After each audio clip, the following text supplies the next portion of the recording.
Hey guys, what's up? This is our last lesson of the unit, and it's all revolving around interpolating and extrapolating. What's that, you ask? Well, we're going to get there. But first, I think we actually need to go over what continuous linear relation is versus a discrete relation. And I highlight all those things because they're important.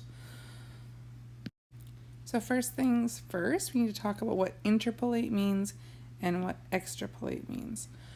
So interpolate, you really want to look at the first part of the word inter. So inter means like in something. So when you interpolate, it's actually estimating values on a graph between two known points, because that's like if you had a graph like this, and let's go like that, and the graph was like that, and you knew like say those 2 points. Interpolating is you could estimate what the values, what the xy would be of that point right there. And then the next thing is extrapolate. So like extra or exit, that means like outside of the graph. So that's being able to estimate a value that, say, if you were to continue this line, being able to determine what like a point outside of the graph would be. So that's estimating values on the graph beyond the known points. So here's a situation. A cell phone company charges $50 per month for a basic phone plan. They have a family plan that allows you to add additional lines for $5 per person. What type of relation is this? How can you represent it? So this is something that we've been dealing with all unit is how can we represent linear relations? And I've been noticing that there's some confusion around a continuous linear relation versus a discrete relation. So this is where these words come into play here, continuous and discrete. So what type of relation is this first? Is it linear? How do we know? What do we have to do? So what linear, so we'll just back up a little bit. And the first thing I like to do, when there's multiple ways to represent a linear relation. You can draw patterns, you can draw pictures. So here you could have like one person. Let's draw a little person. That's my guy. He costs $50 per plan. This is a pretty simple linear relation. If I have 2 people, it's $55. If I have 3 people, I feel like I did really well in art. Ooh, that guy has 3 legs. There. He's just had a little bit. There we go.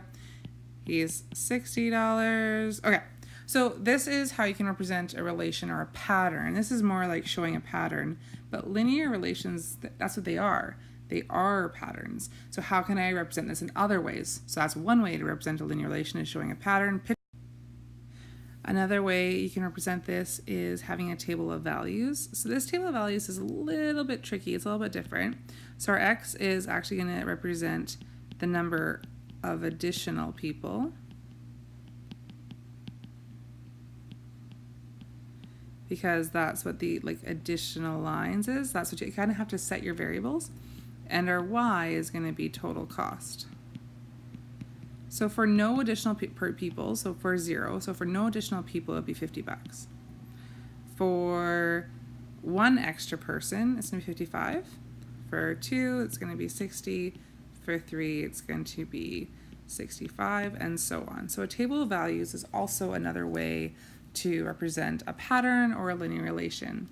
And then we moved into graphing. So here we have graph, and you always want to use grid paper or graph paper to do this. So we start at 0.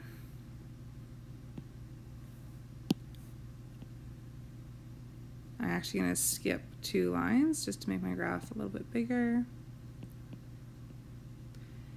And you have to set your scale. Like, you don't want to start, you don't want to go like 0, then 50, then 55, because that's not like a proper scale. Because if you look here, if I say 50 and then 55, then I'm saying that each jump is 5, and well, from 0 to 50, that jump is not 5.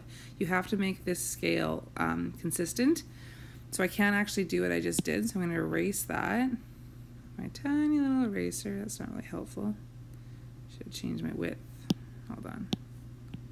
There we go.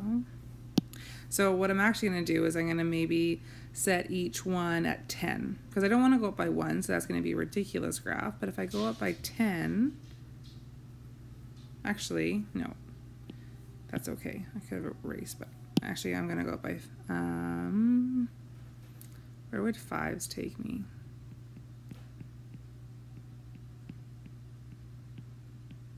It's a little bit, doing scales is a little bit guess and check. This will be good for our purposes. It's fine. So now I'm going to graph, and it's going to take my table values. 0 and 50 is my first point. 1 and 55. 2 and 60. Oops, I didn't jump. 2. So undo that. Sorry. 1 and 55. 2 and 60. 3 and 65. 4 and 70. Now, your first gut is just to go, oh yeah, that's a linear relation, it's a straight line, boom, there's my line. You have to be really careful when you join points. Joining points, you're going to write this. Joining points means the points or values in between are valid. So what I mean by that is that when I join points, that line is saying that every little point in between these two known points, so these two are the known points, that every value in between is valid. And we have to look at our graph and look at our situation. Our x is number of additional people. Well, this means that I can have a 0.5 person. A 0.5 person would cost me $52.50. Well, can you have a 0.5 person? No, that doesn't make sense. You can't have a half of a person. So with this one, you can't actually join the lines. You can only, what people sometimes do is they do a dash line, but even then you don't really want to do that. You just don't want to join it, because when you join it, you make sure you say it's continuous, and here it's not continuous. So you actually want to, oh, it's going to erase my lines too. That's okay.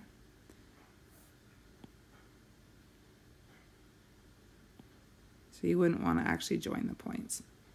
It's a linear relation. It's just not continuous. This one is actually what's called discrete, meaning that the points don't join.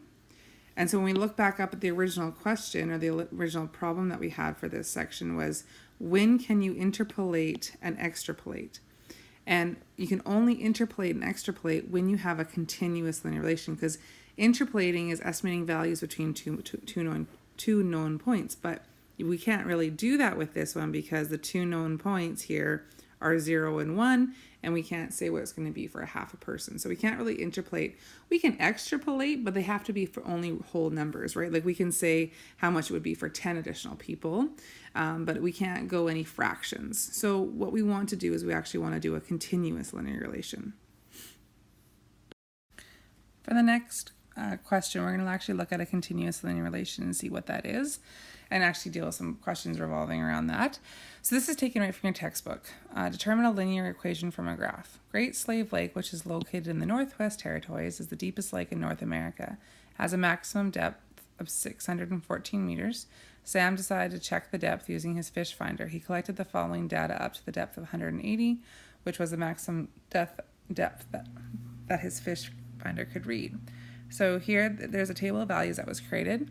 So distance from shore, so as you got further in meters away, so distance in meters, this is the water depth. And it's just saying here, a depth such as 35 meters is expressed in different ways.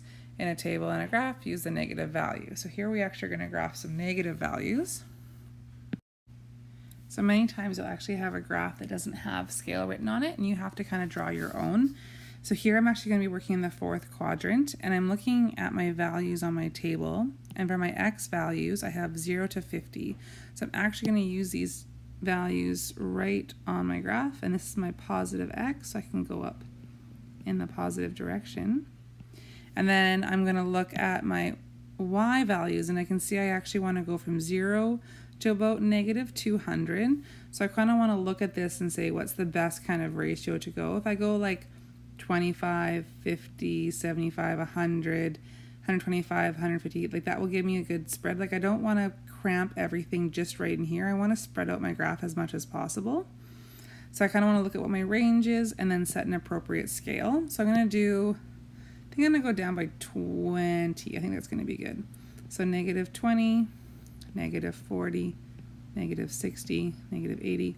And again, sometimes setting your scale can be a little bit of trial and error until you get something that spreads out and kind of covers the page nicely. Then you're just going to go ahead and plot your points. So 0, 0, and then 10, negative 35. So again, just get as close as you can get it. 20 and 70, 30 and 105, 40 and 140, and 50 and 175. That looks pretty good. And the question is, do I graph my points? Well, can I have can I have like 1 meter, 2 meters from shore, and will my water depth change accordingly? Like, are those discrete or they're continuous? Well, yeah, I can actually join my points on here. It makes sense to have a part of a meter and the depth, so you can actually join your points here. So I'm going to take a straight line with my drawing tool and draw it through, and look at that, it worked out pretty good. And you can also draw arrow on it because as you go farther, it will go down farther, but we're going to talk about that in a second. So now we have a few questions related to this graph, this continuous linear relation. And what linear equation does this graph represent? So this is the first question. How do we know the equation matches the graph? So this is where you can do this in multiple ways. I like looking at the y is equal to mx plus b, and knowing that this is my y-intercept and this is my slope. And this is what you're definitely going to be getting into in grade 10, so you should get used to this. So here we can actually see where my graph crosses.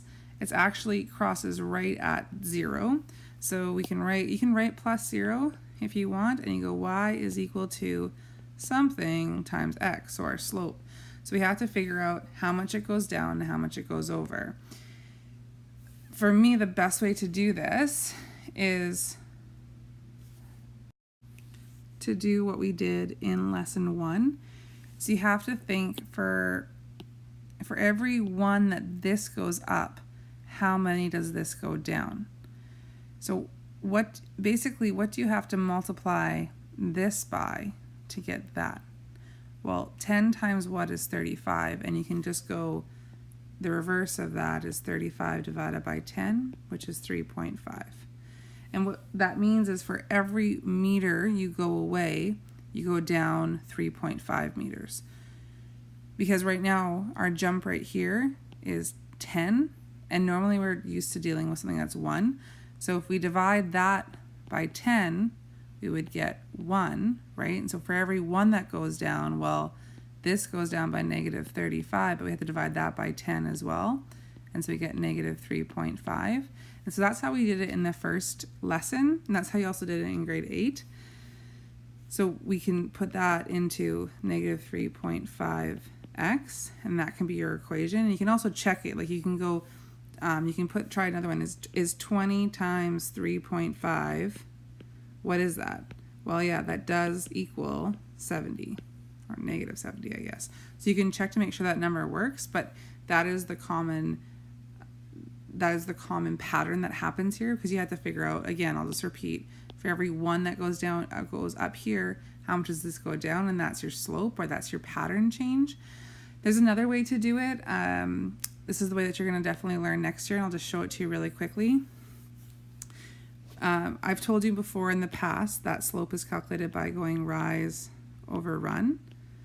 And rise is y values. So for y values, if you look at like a second point, so we're going to call that y2, and you minus y1. So if you take a second point, so for example, over here, a y on the y2 is negative 35, and our y1 is 0. So we know that it rose, or in this case, yeah, rose, negative 35. And that's by going negative 35 minus 0. We could also go 70 minus 35, and that's also negative 35.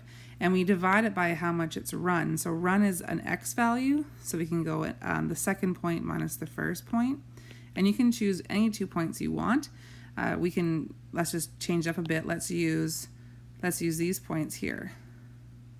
We'll call this one 0.1 and this one 0.2.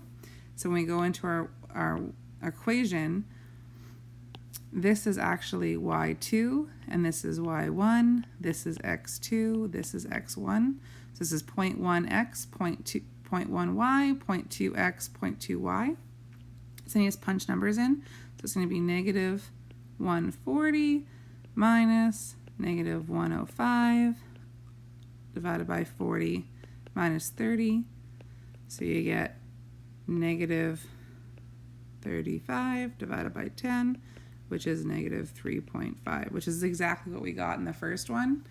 But this method here that I just did, the y2 minus y1, that kind of stuff, that's what you'll be seeing a lot of in grade 10.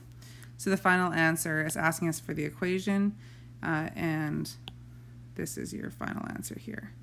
So that's the equation there. So let's move on to another question. It says, if this pattern continues, how far from shore would Sam be when the water is 614 meters deep? Here, if you had a big enough graph, you could just extend this graph down and figure what it is by looking at the negative 614 over here and drawing it over and going up. But you can also just use the equation. So question B, if you know your equation is y is equal to negative 3.5x, and it's giving you 314 meters deep, and this is actually negative 614, and this is what your y value is because your y is your water depth. You can actually punch that y right into your equation, solve for x by knowing what y is. Then you'd actually go 614, and this is just a simple one-step equation, and you'd be left with x is equal to 175.4, and this will be your distance from shore, would be 175.4. So that's just your answer. So it says, if this pattern continues, how far from shore would Sam be when the water is 614 meters deep? So what we're doing is we're extrapolating, and we're using the equation to do it, which is the easiest way to do it. C says, at what rate is the depth of water decreasing? So the depth is decreasing at a rate of 3.5 meters for each meter away from shore. So that's what when we figure out that pattern from the first one, that's what the slope means. So for C, at what rate is the depth of water decreasing? That's just your slope.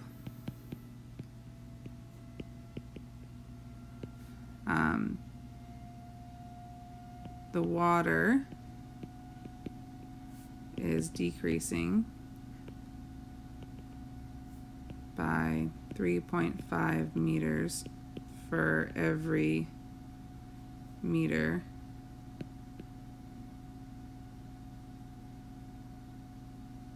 away from shore.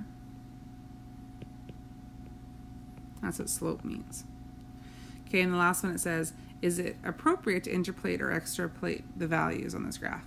And yes, and we've already talked about at the beginning, yes, it is, because you can, for distance and depth, so for distance and depth,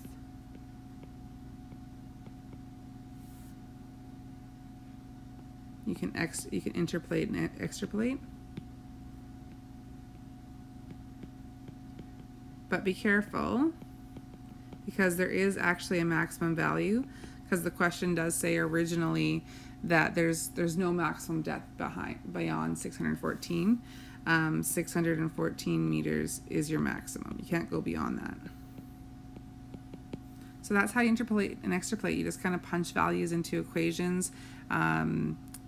If I said, let's move this up a bit.